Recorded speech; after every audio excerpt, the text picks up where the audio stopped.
It's Kevin Keatsman Uncanceled on 95.7 FM, KCMO Talk Radio. Good morning, Kansas City. Welcome to Uncanceled on KCMO Talk Radio. I'm Kevin Keatsman, your humble host. In the seat with Mark Van Sickle back in studio today. On a break from his day job. Moonlighting here at KCMO Talk Radio. Oh, yeah. What's up, part-timer? Hey, it's been a week, man. It's been a week. You look pretty refreshed and good to go. Yeah, it's nice to be back into the radio scene, I feel like. It's not quite as chaotic here. Oh, okay. It's a little more laid back. We're just glad you can come back to work with all us little, local media radio guys after being on such a global project all week, like a television show being filmed in Kansas City. Good stuff, Mark. We know you're having a blast with that, and you got a couple more days to go, but it's great to have you back in studio today, and we've got a fine show lined up for you the next hour, including some monkey business in Shawnee. Ooh, that's a good tease. You're going to have to wait a little bit on that. Yes, there's some monkey business going on in Shawnee. We'll talk a little bit about Hulk Hogan and his career. I'm going to guess Mark has some thoughts on that at the end of the show. And, of course, all of the news of the day and everything that's going on, which really is highlighted by Donald Trump, who walked out and did the gaggle, the scrum, outside the White House before getting on Marine One to go to Air Force One to fly to Scotland for 5 days. Now, I think Trump's going to get a little downtime. He doesn't go anywhere for 5 days. He loves Scotland. His family has lineage to Scotland. I think he said his brother was born in Scotland. He owns Trump Turnberry, Trump Aberdeen. He owns golf resorts there and hotels in Scotland. He loves Scotland. He's meeting with the UK Prime Minister, trying to get a deal with the European Union and the UK and iron all that stuff out. The deal with Scotland was very quietly done a long time ago. They're not as big. It's not a big deal. And Trump probably has a little bit of a sweet spot for Scotland and loves it there. He will tout over the next 5 days the beauties of Scotland like no country he ever visits. He absolutely loves it. And Trump Turnberry Golf Course is, well, I was supposed to be going there this summer. I've not been there. I cannot wait to play it someday. I want to do it someday, and I think he'll probably get a chance to go out and hit some golf balls. So we hope the president gets a little bit of downtime on this trip, going to one of his favorite places, and that is to Scotland. But he made a lot of news as he met with the media on the way out the door. This was about 90 minutes ago that Trump was speaking with all of the reporters.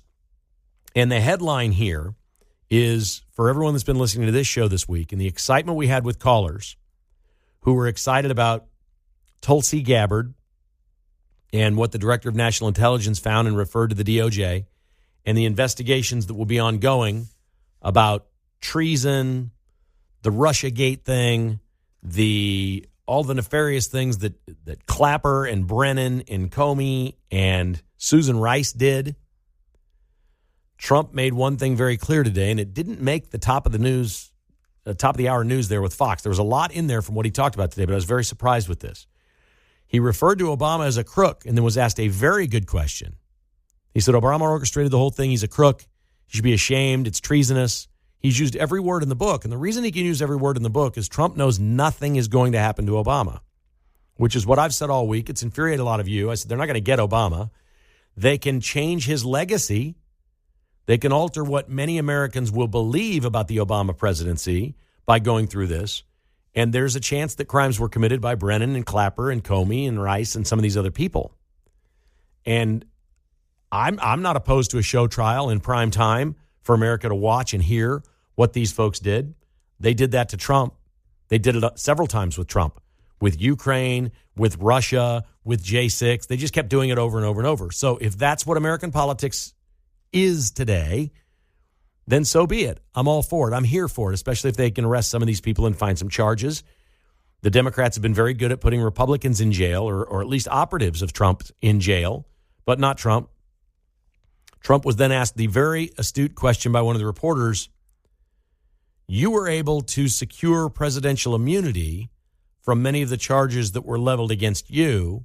How does that change what you can do to Obama? Is there any chance he could be found guilty of anything? And Trump said, it's unlikely. He has immunity, and the immunity helps him, but his people don't. And he started talking about the people that worked for him. He went on to say, Barack Obama owes me big time for setting the standard of presidential immunity. So what Trump actually did for himself, defending himself, will now defend Barack Obama There's no reason for the DOJ to go after Obama. Zero. That's what I heard out of Trump today. Complete and utter waste of time. If you want to drag him in on all this, great. If you want to subpoena him and have him refuse or do whatever or plead the fifth, great. Whatever they can do, it's going to be with Barack Obama all for show. Just so you know, today was the day that Donald Trump let everybody know nothing's happening to Obama. So forget that dream that you have. Forget that dream that Hillary's going to get locked up. Forget all these dreams you have of these people getting perp walked and thrown in jail and never getting out. But there might be some 6-month sentences down the road for some of the lieutenants, which is what happened with Trump's people from his first term. Steve Bannon, Peter Navarro, General Flynn. We've talked about a lot of folks. They got caught up in that, and they went away. They paid a price. That's what's happening here. And he pretty much confirmed that and said, yeah, my immunity helps him a lot. He owes me big time. And that's exactly right. Barack Obama now has the immunity that Donald Trump got ruled by the courts. And the Supremes, I think, at least at some point, got involved in that. So we can go ahead and forget about that. That is a big part of the news today. The other one was he mentioned twice that Bill Clinton went to Epstein Island 38 times. And that Donald Trump said, I've never been there. I don't even know what letter they're talking about. I don't know why I'm included in any of this. You're looking at the wrong people. You need to be looking at Wall Street hedge fund managers. And you need to be looking at Clinton as it pertains to Jeffrey Epstein. He said, folks, go look into Clinton. He went 38 times to that island. 38 times. And Trump went 0. So they're all asking. What the press is trying to do is catch Trump up in the Epstein thing. Trump is trying to deflect everything to Obama's a crook. And maybe the luckiest guy in all this is Bill Clinton, who went to Epstein Island 38 times, and nobody's talking about Bill Clinton. This is how our elite do this. It's one big, giant game to them where, guess what? Clinton, Trump, and Obama, none of them are going to get in any real trouble. They have presidential immunity. And that's that. The Democrats are pieces of work. They went on social media yesterday. This is their party. It's just called the Democrats. They got about 3 million followers or something on X. And they posted a chart. There's been an awful lot of discussion about prices, inflation, tariffs, things of this nature. They posted a chart on X, and it basically said, prices in 2025 under Donald Trump are the highest they've ever been in America. And that's probably true. Things are up about 2% from a year ago, which ain't that bad, folks. It's really good. They post a graph. These people are complete buffoons. And it has 4 or 5 different colors on it. The colors represent different parts of our sector. It's like oil, meat, groceries, electricity. It's the price of stuff. Each graph has a color, a line that goes up. It starts way down at the bottom during Trump 1.0. Over 4 years, it goes crazy and spikes way up. Those were the 4 Biden years. And then beyond that, it levels off for about 4 or 5 months, which is Trump 2.0.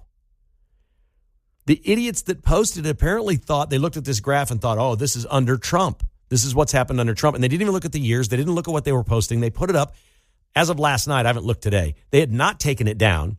It is a huge and utter mistake by the Democrats to put that thing up. And they're getting skewered in social media. We talk about legacy media, NBC News, CNN, Jake Tapper, Stephen Colbert. This got so much more traction with potential voters than anything that happened on any network this week. You can't even calculate it. It's being posted, retweeted, and sent around tens of millions of times by people that are looking at this and going, who's the stupid intern? And probably not. It's probably actually somebody in charge with the Democrat Party or the Democrats posting this thing. Or was it hacked? I mean, you seriously would think somebody hacked this X account and posted this for Republicans. It is so utterly stupid that anybody could post this chart and think it was good for Democrats. It's beyond me how much they hurt themselves. It's pretty typical of how Democrats are. They react to something way too fast. They're not cautious. They don't think things through. They don't think it out and think, okay, what do we do? Oh, look at this chart. Boom, post it. Well, somebody didn't look at it. These are the same people that are screaming that tariffs are going to raise all the prices, which hasn't happened yet. Now, these people that are claiming tariffs and inflation are happening under Trump or will happen under Trump are the same people that said we only had inflation under Biden because of price gouging, that American businesses were greedy. Remember that argument? There's no inflation. There's shortages of things. They're gouging you, and they're going to continue to gouge you. For 4 years under Joe Biden, American businesses apparently all got together, colluded to gouge the American public. Because the only way you can gouge the American public is if every business in any sector is on board. It's against the law. It's collusion, and it's against the law. Capitalism works. I'm going to try to make a profit and beat you with a lower price. That's the American way. And it's checks and balances. It takes care of itself. So these people argued that forever. And now what have we learned under tariffs? Scott Bessent said this week, what we've learned is most of the tariffs that we're levying against countries, the countries sending their products here is more than willing to pay the tariff, if not all of it, most of it. And when they do, they're not really passing it along to their American buyer. They're eating it. What they don't eat, the American buyer will eat. And in very few cases are we watching an American buyer who now says, well, there's a 15% tariff on this thing, and I got to pay 3% of that because he's only paying 12 or whatever. I'm not passing that 3 along to my customers because I'm still competing. I'm keeping my price as low as I can. Great. We've had unbelievable profits the last few years. If my profit last year was $100, then maybe my profit this year is $90. Not as good, but I'm still profitable. That's how capitalism works, folks. And it's working. And yet these were the Democrats that were saying inflation was all caused by price gouging. And what we're learning now is your retailer, where you're buying things, whoever you're getting goods and services from right now, they're keeping their costs where they are because the other guy is. And if they're importing something and they got to pay a little bit more for it, they're not passing that on to you. They're eating a piece of it. But most of the goods that are being sent by other countries, the other countries are eating and saying, well, we were making a lot of money on this stuff. We got to keep it flowing. We'll all just make less. It's not getting passed on to us. And I understand why. If everybody was making big profits before, they can all make just a little bit smaller profits and be just fine. That's all they're interested. Companies are just interested in profits. And if there's a few years here before everything resets and readjusts, where your profit is 90% of what it used to be, that's still pretty good. And that's not getting passed on to you. I don't think the Democrats know anything about the economy. And then they post things like they did on X. It's truly mind-boggling. We're heading to the phones here in just a moment. First, a program note. Podboy, yours truly, will have Monday off. And Patrick Tuohy from the Show Me Institute will be here hosting Uncanceled. We appreciate that. I'm also off the following Monday. Got a couple of charity events that I'll be doing each day, which is going to be nice. I've had him on the books for a long time. We appreciate Patrick Tuohy for coming in and helping out. He's a good dude, and he's always willing to come in and spread the word. All things good from Patrick Tuohy on Monday on Uncanceled. Appreciate him, and thank you for listening every day. To the phones we go. We start today with Fred in Overland Park. Good morning, Fred. Happy Friday to you. Yeah, I want to clarify what I think Trump's doing on the immunity thing. First of all, I'm not one of the people living, dreaming that we're going to hear Bookham Dano for Barack and Hillary. So forget that. I think what he's doing is a regular president's job, what they do, the immunity Trump got, is not setting up and running a soft coup and making up stuff, forging stuff, et cetera, et cetera. So it's not even the same thing. What I think he's doing is their legacy, Hillary and Barack's legacy, with all the information, all the facts that have come out, their history is trash. They're corrupt, they're bad, et cetera, et cetera. So that's all he's wanting. But again, immunity for him, when he got in office, Trump, and it is his job to, if they find out that documents were stolen, Joe, et cetera, he doesn't have the right to possess, et cetera, that is their job to research that, investigate that. But again, a soft coup's not. It's not worth it.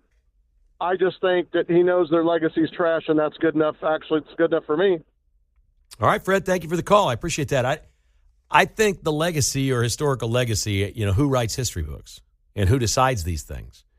And largely the way you decide them is decades later, you ask people that are alive, how popular or how do you feel about this president when they were president back in the day? Like Ronald Reagan remains a popular figure today. Gerald Ford does not. Jimmy Carter does not.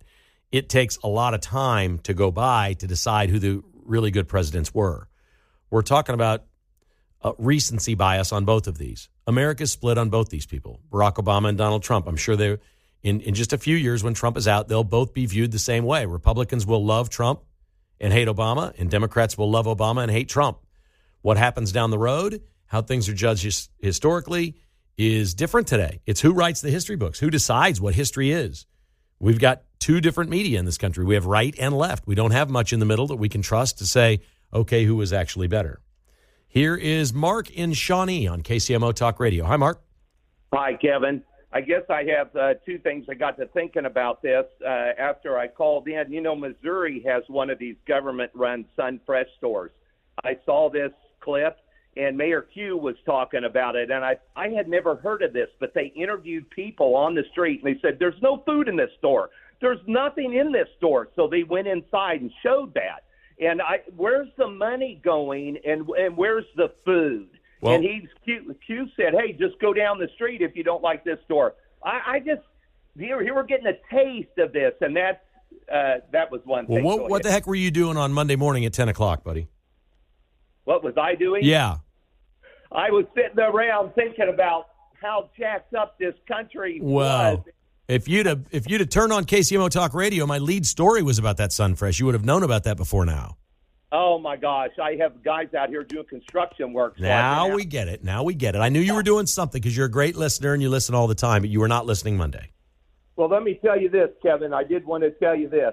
This Democratic strategist was just on Fox News, and he sat there and said that the inflation rate was actually up to 4 to 5%. And I think the point that I wanted to put the inflation rate of what? This is the game they play. The inflation rate of what? Inflation. Groceries are up.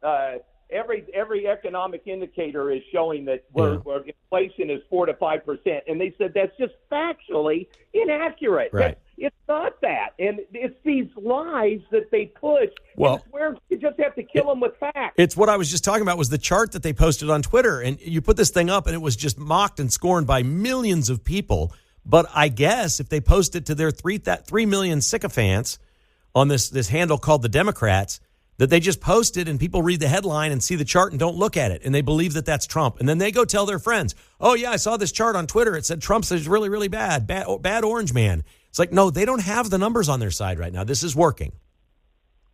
That's exactly right. And that's what we have to do. We just have to kill them with facts. And it's hard to believe that we have people that are that dumb that just cannot look at factual information. We have Donald Trump who ran businesses. He's an economic machine, so let him do his job. Let him cook. Facts are going to come through. Good one, Mark. Thank you, buddy. If you're listening this Monday, Patrick Tuohy will be in here, and I'm sure he's going to have something great, and he's got guests lined up as well. Now, as good as Monday's monologue was, your humble host here, Podboy, swung and missed yesterday. We started with, I was so excited to see Trump with Jerome Powell. I mean, really excited. And the visual was fun, and we had a nice moment where the reporter said, if you had somebody in a regular business that was over budget this much, what would you do with them? And Trump said, fire him. He's standing next to Jerome Powell. He said, I'd fire him. But he can't really fire Jerome Powell. Then Trump played nice pretty much all day and has decided we're going to finish building that building. And he wants to get it done sooner than 27, and he wants to lower the cost, which he will probably do and ride in on a white horse and say, I did this, I fixed this. He loves construction projects, so it was like a day off for him to go over there. But he's treating Jerome Powell very nicely now and saying, no, we're going to let him finish, let him do his thing, everything's else. He said, we had a great meeting. We discussed lowering the interest rate, and he indicated to me that his opinion was that America is just doing great right now, that the economy is just great. So Trump is trying to kill Powell with kindness, let him stay until May, as long as he just interest rate lowering. And it doesn't have to be 3 points all at once. I think we're going to get a rate cut. I think that was accomplished with the meeting yesterday, but it wasn't the circus I was hoping for. Uncanceled continues. Monkey business in Shawnee. That's next. Welcome back to Uncanceled. We're going to be checking in with Mark here shortly. He's got some good stuff. We've missed him all week long. He's been working on a television show all week. We'll get some of that, but I've got some other great topics for Mark as well today that he's going to like. Maybe he'll offer an opinion here because I got to ask. I got a question I can't answer for myself, and I'm not a sit-on-the-fence guy. I'm pretty black and white. I don't have a lot of gray in my world, but I don't know what to do with this one. In Shawnee, there's a business called the Pet Stop. And there's a terrific story today, I don't often give them props, in the Kansas City Star about this place that opened in 1976. I grew up in Mission, where Pet Mart is, and sometimes in order to get our goldfish or hamsters or whatever, we had to go to Pet Stop because my dad wouldn't let us have a dog. Pet Stop's been there forever. And there's a gentleman there named Greg Smith that runs the place, and they basically promote themselves as, well, a different kind of pet store. They call themselves the Indoor Zoo Store. And they have a pet there, a monkey named Frankie. And he's been there almost 2 decades. And everybody loves Frankie when they go in. 13 times the state has sent officials by to make sure Frankie's doing okay. This is an exotic animal, and they got to make sure that there have never been any violations, and there have been none. Frankie is not for sale. You can't take him home. He's just part of the pet store. Activists now around Pet Stop, animal rights activists, want to release Frankie into a sanctuary. Greg Smith, the owner, says, at one point we let Frankie loose, I guess, in the store, and it did not go well. Just one time, years ago. So we built him this big pen and said, yeah, he can't be the monkey that hangs out while customers come in and whatnot.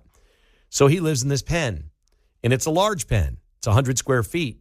It's got a whole bunch of branches and simulated trees and it looks like a pretty cool place. But if you think about it, he's basically in jail. He's got a small little piece of his natural environment, but not much. And I don't know whether to side with the activists or the owner. I believe in the owner's right, obviously, to do what he wants if this is his pet and he's following anything by the law. We don't cave to activists for that. But here's where it gets interesting. If you're Frankie's type, and I forget how you, not cappuccino, something like that, monkey, that's the kind of monkey he is. If you're this monkey and you live in the wild, your average life expectancy is 15 to 20 years, which is where Frankie is right now. If you live in captivity, you can live to age 40. That's twice the life expectancy if he stays in this pen. Obviously, there's no predators. There's no disease. There's all kinds of things that kill these monkeys in the wild that will not kill him at the Pet Stop in Shawnee. But at the same time, I've been going through this thing with my dog who had a back surgery 12 weeks ago. His back legs gave out. And for the first time in his life, he's 6.5 years old, we've been putting him in a pen. Not a crate, he has a pen. And it's pretty spacious, and he sleeps in there comfortably, but I know he doesn't like it. He seems to know that it's good for him. We can't have him go up and down stairs yet. We can't have him jump on furniture and jump off furniture yet. So we keep him in this pen. And I look at him a lot every day and think he doesn't feel much like a dog right now. And he doesn't probably feel like he's living like a dog. We still can walk him. We take him out. He sits on our lap. We do all that stuff. But right now, as I'm working, I'm not at home. He's in his pen. And I know he doesn't like it. And so I'm kind of torn on this thing. I don't know, man. I think if you give a monkey 40 years instead of 20, you're doing a nice thing. But if you don't let the monkey be a monkey, is this like being in prison for 40 years? I don't know the answer what to do here, Mark. Do you have a thought on this one? How long has he been at this pet store? Almost 2 decades. So I assume he's like 17, 18 years old. Okay, so he's been there his whole life. If you try to move him to another place now, I don't think that's the right move. I think maybe if it was year 1 or year 2 of this, okay, maybe take him somewhere else. But he's been in this environment for so long. Why would you want to take him to a different environment for the last maybe couple years of his life? Just let him live where he's lived. Let the people that have taken care of him take care of him. But he's been in captivity. He may live 20 more years. Yeah. And we're not talking about releasing to the wild. They want a sanctuary. What about the Kansas City Zoo? What if they put him in the monkey facility out there, which is huge? Yeah. And he got to live more like a monkey, swing from trees, do all that stuff. If he plays well with others, that's fine. But will he get in fights with the other monkeys? Like, I don't know what the integrative environment would be with that. So my stance is this. The activists have absolutely no right to force anything on this owner. Yeah. It's his monkey. He takes beautiful care of this animal and loves him dearly, and the customers love him. And I think the reason the activists, as much as the activists a lot of times, we're around a lot of dog activists, all right? And they have the best intentions. But sometimes they forget things, and they get blinded by, this is a guy with a commercial store that people come in sometimes just to see the monkey like it's a zoo and shop there, and he just has this monkey because it's good for business. That's not the vibe I'm getting here at all. They love Frankie. You don't take care of an animal and have the state come by 13 different times randomly and you've never had a violation at your pet store once, and not say, because I know people that have animals and love animals, because I'm one of them. If some activist comes to me and tries to tell me what to do with my dog, I'm going to punch you in the face or tell you to get the hell off my property. So I stand by the owner at all cost here. He gets to do what he wants to do. I just think it's an interesting question. I'm not saying he should do something. It's his business. It's his right. And I don't think there's any question about that. That's the beginning and the end of the discussion. My question to everybody else is, what would you do if it was brought to your attention that, your animal maybe could be much happier in an environment? I wouldn't want to pen my dog the rest of his life. A lot of dog owners make a decision when the quality of life is not proper for their beloved pet. That's when life ends. And that can be for health reasons, be a lot of reasons. We know what those are. But that's generally where we stand with these things. That's not where they are with Frankie. Greg and the owner of the shop loves him. And by all accounts, he's seemingly happy there. Doesn't go crazy when customers come in. And customers love Frankie. Mike is in KCK talking monkey business. What's up, Mike? Right. I saw this on the internet a few years ago, some similar situation. They took a primate that was isolated, somebody's house pet or something. They put it in one of these sanctuaries. And I think within like 24 to 48 hours, that new monkey was killed. Primates are highly socialized animals, and they don't do well in situations, that do-gooders think they would do. This primate that he has in his pet shop has been basically part of the pet shop, and that's how he socialized to it. He probably does not have the skills to get along with other primates. I agree with you. And I would hate to think what would happen. Again, this is your typical do-gooders, everything looks cute on paper, and, in reality, the real world is quite a bit more different and more violent. Yet it's not like he's throwing fits in there. Yeah, Frankie's not acting out. It's not like he's unhappy in there. But we don't know. You can't get into the mind of a monkey that wants to swing from trees and do the things that monkeys do. There's no other monkey in there either. I mean, there's a lot of elements here of it's not a normal monkey life. Like what he's genetically built to do, he's not doing. That's clear to everyone. But he's not developed social skills with other primates. So if he's going to get in with other primates lacking the social skills, there's probably going to be conflict. I'm with you. And I mean, it's again the animal. I can't stand it. I hate animal lovers because they do all this silly stuff. They try to make animals like humans, and they're not. They are animals. Yeah, and so, again, my big question about the activists here on this one is: are they doing this because they think he has this monkey for commercial purposes?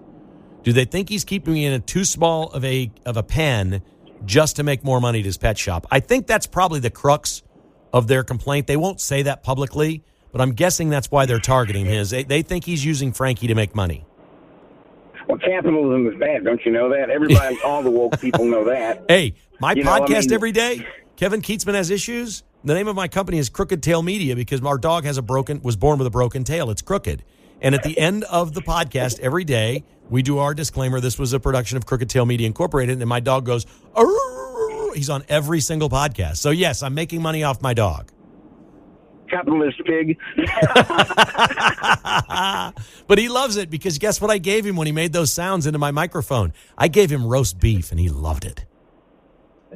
I'm going to have to let you go. I got to go to the abortion clinic protesting against the pro-lifers. Okay. All right. Thank you, buddy.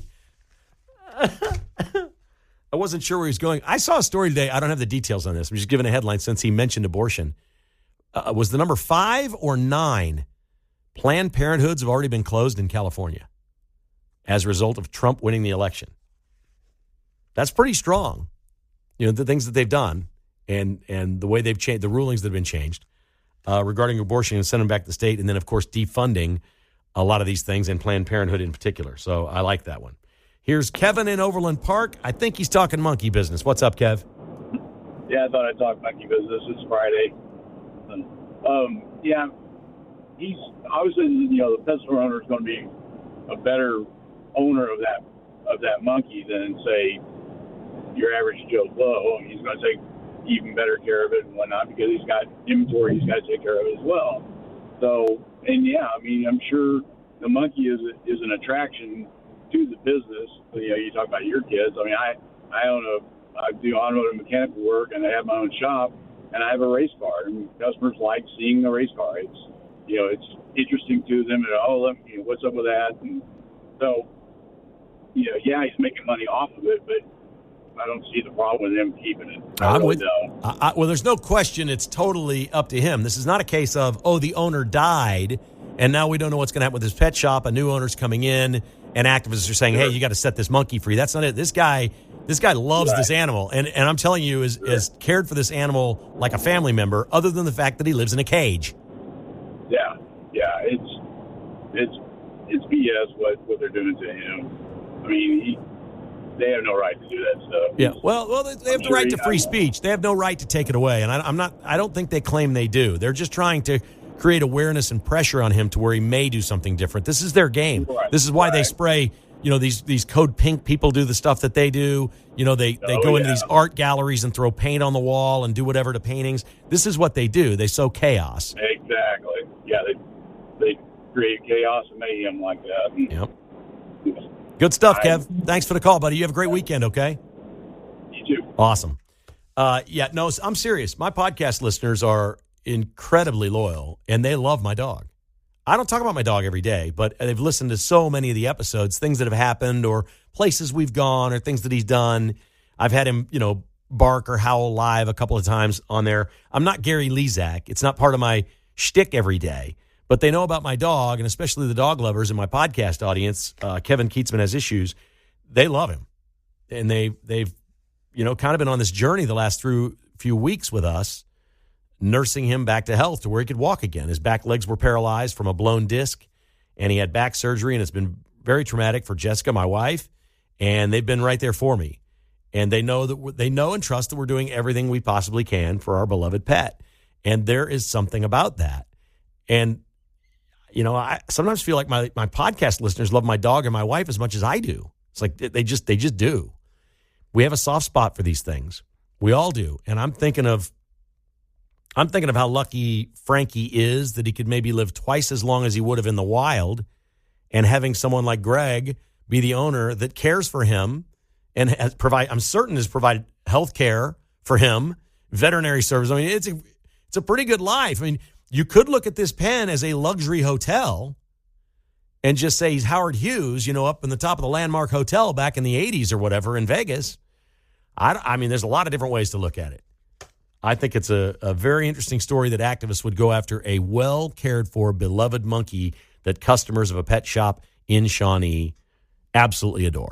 We're going to wrap things up here for another week on Uncanceled. If you like what you hear and you want to hear more, go to kkhasissues.com. Just go to my website, kkhasissues.com, and all weekend long you can listen to the podcast from this week if you'd like and get more content. I do different things there than I do here. There's not much repetitive, but it's similar. There's a little more sports there than politics, but it's closer to 50-50. I think you'll like it.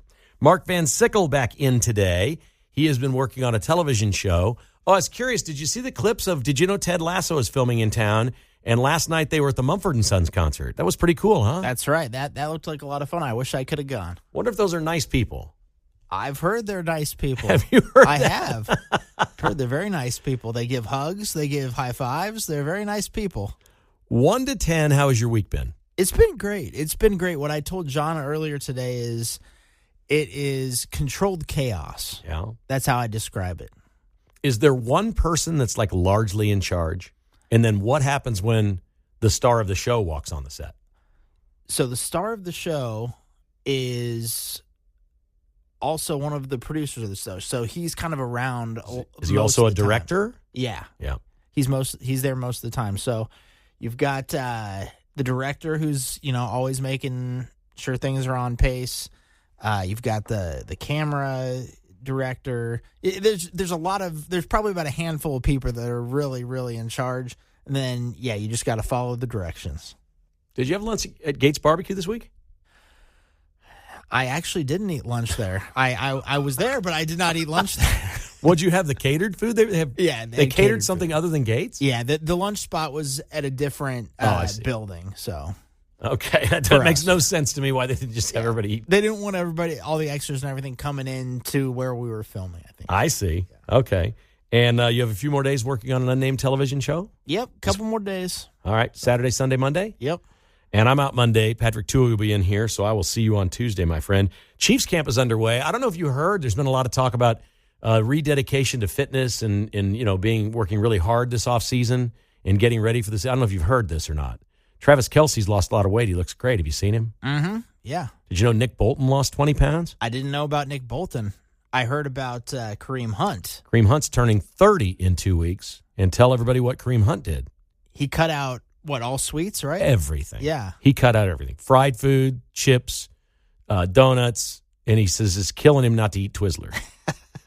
But you're turning 30 in the NFL, which is old in the NFL. Yep. Kareem Hunt, very I'm just happy to see all these Chiefs so dedicated this offseason to their fitness and their weight. Yeah. Looks like it's pretty much across the board, doesn't it? Most of them. In fact, almost all of them. Seems like almost all of them. They said they were going to do this, right? Yeah. Seems like it's almost all of them got serious and did this. All right, let's talk about Hulk Hogan. In the 80s, I was in college, and cable TV was coming on board, and wrestling became a big... Hulk Hogan made the WWF. I'm sorry. He was like the first guy in that just blew the thing up in WrestleMania, and he died yesterday. What are your memories of Hulk Hogan? Yeah, I remember as a kid there was a cartoon that I used to watch. Him and Macho Man were in it. The Great American, you see him come out with the guitar with the American flag on it. And then also one core memory I have is when Hulk Hogan turned into a bad guy with the NWO. That was when I was in high school. So that was like peak of my wrestling interest. There he turned into the NWO anti-hero. He had a different name. I forget what it was. Hollywood Hogan. Hogan, yes. Yes. With the black and white NWO. Oh, it was so sad. Yeah. But still, great character, great guy. He came back, and we'll never forget the speech last summer at Madison Square Garden at the Republican National Convention. It was simply amazing. There's an unbelievable video circulating of him practicing the speech because the campaign brings everybody in. They show him the teleprompter. This is behind closed doors. This is not out on the stage. This is like in a hotel conference room or something. And he's practicing it, and he's very calm. He's like in his normal voice. He's going through the script of what he's supposed to read. They said he only did 10% of what was on the prompter. Just making it up as he goes. Well, he got out to Madison Square Garden in front of 15,000 people and just went. You revert to what you knew. Exactly. Yeah. Well, come on. Same with Trump, right? Yes. They did not bring Hulk Hogan in last summer to sit there and tell Donald Trump is my hero and no bullet is going to stop this man. Trump's sitting there with like the thing on his ear, remember? He had the bandage on his ear. They didn't bring Hulk Hogan in to read a teleprompter. What the hell were they thinking rehearsing that speech? Yeah, off script all the way. Just let the guy go. He was truly one of a kind. I've been to his bar it's a restaurant in Clearwater, Florida, down there by the beach. It's a cool spot, and it was very packed yesterday after he died. People came out. He will be missed. A great American. Loved his country. Hey, have a great weekend, Mark. Have fun on set the next few days. Thanks, man. Thanks for listening to Uncanceled. The Vince Show's coming up next on KCMO Talk Radio.